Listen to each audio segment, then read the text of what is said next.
নমস্কাৰ, current news লৈ আপোনাক স্বাগতম। শ্ৰী শ্ৰী জগন্নাথ মহাপ্ৰভুৰ পূজা আৰু মহামেলা উপলক্ষে বগুৱানত আজি আবেলিৰ পৰাই প্ৰদৰ্শিত হ'ব ৰৈ ৰৈ বিনালে।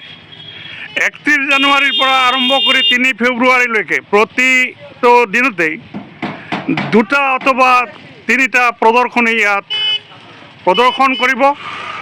এই যে মহামেলা উপলক্ষে শ্ৰী শ্ৰী জগন্নাথ মহাপ্ৰভুৰ পূজা আৰু মহামেলা উপলক্ষে ৰৈ ৰৈ বিনালে ইয়াত প্ৰদৰ্শনৰ ব্যৱস্থা আছে। 31 জানুৱাৰীৰ পৰা আৰম্ভ কৰি 3 ফেব্ৰুৱাৰীলৈকে প্ৰতিদিনতে কেইবাটা প্ৰদৰ্শনী ইয়াত হ'ব। আজি আবেলি সংগীতৰ ভগৱান অসমীয়াৰ প্ৰাণ জুবিন গাৰ্গক দেৱলৈ অন্তৰ ভৰা শ্ৰদ্ধাঞ্জলি জনোৱাৰ পাছতেই এই প্ৰদৰ্শন ইয়াত আৰম্ভ হ'ব। মই ইয়াৰ যিসকলে অনুষ্ঠানটোৰ আয়োজন কৰিছে তেখেতৰ মুখৰ পৰাই জানিব বিচাৰিম কেনেকুৱা হ'ব এই প্ৰদৰ্শনীটো। তেখেতে 2 এষাৰমান ক'ব। নমস্কাৰ।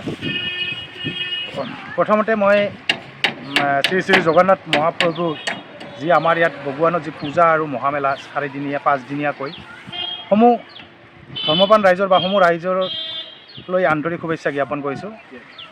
আমি জুবিনদাৰ এই চিনেমাখনক লৈ, জুবিনদা যদিও আমাৰ মাজত আজি নাই, তথাপি এই চিনেমাখনক লৈ আমি বহুত আশাবাদী আৰু জুবিনদাৰ যি সৃষ্টি সেই সৃষ্টিক অমৰ কৰি ৰখাৰ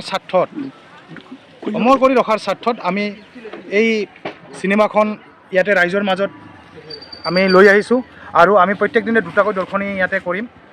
আৰু আজি ঠিক সন্ধিয়া 6 বজাৰ লগে লগে আমাৰ প্ৰথম দৰ্শনী আৰম্ভ হ'ব আৰু ৰাইজৰ উপস্থিতি মই একান্তভাৱে কামনা কৰিলোঁ। লগতে আৰু আজি আবেলি 4 বজাৰ লগে লগে আমি জুবিনদাৰ শ্ৰদ্ধাঞ্জলি অনুষ্ঠান আমি আয়োজন কৰিছোঁ আৰু সমূহ ৰাইজৰ উপস্থিতি আৰু সহায় সহযোগিতা আমি কামনা কৰিলোঁ। ধন্যবাদ।